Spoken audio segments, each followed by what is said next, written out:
Okey. Kali ni kita nak share nasi minyak, nasi minyak kenduri yang special lah. Resipi kat mana pun tak dapat resipi ni. Cuma ni saya nak tunjuk kamu, nak share dengan puan kan. Pertama sekali kita masukkan bawang sebanyak 4 kilo. Bismillah. Bawang banyak 4 kilo kita masuk. Kita bagi dia Canberra dulu. Bawang ni semua. Okey. Bawang ni kita tak blender, kita pakai, kita iris, kita potong. Dan kita masukkan sup bunjut. Ni cara orang lama-lama dan cara orang baru juga nasi ni kan. Kita masukkan sup tulang, sup bunjut tulang. Sup bunjut tulang Adabi memang dari tahun 1940. Depa dok kata kecam saya, kata orang dulu mana buat nasi minyak guna sup bunjuk bagai.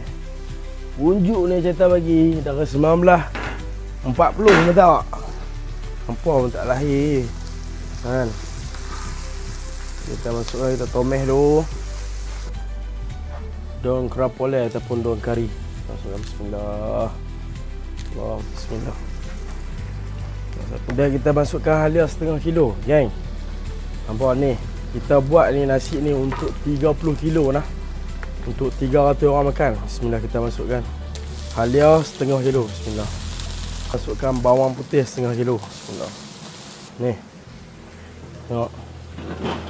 Ni kurma daging kita dah siap. Tu.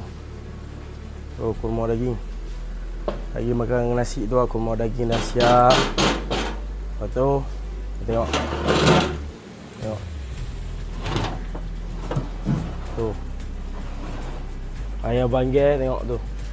Ayam banggai dah siap. Kita start tadi buat daripada pukul 2 pagi sampai sekarang. Tengok. Boleh geng. Kemudian kita masukkan buah keras setengah kilo lah.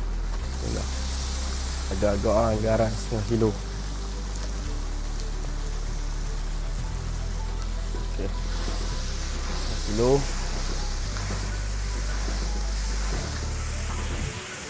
Kemudian kita masukkan susu 3 tin untuk 30 kilo nasi. Kemudian kita masukkan ayak 30 liter. Bismillah. Masukkan garam. Bismillah. Masukkan garam untuk 30 kilo lah. Siapa nak buat kenduri boleh ambil resipi ni, nasi ni. Selalu nasi yang sama kan. Kita try nasi yang baru, resipi baru ni kau. InsyaAllah. Ada toke-toke catering pun boleh try. Kita share-share kongsi ilmu. Moga rezeki kau dapat jual pun dapat kat saya juga.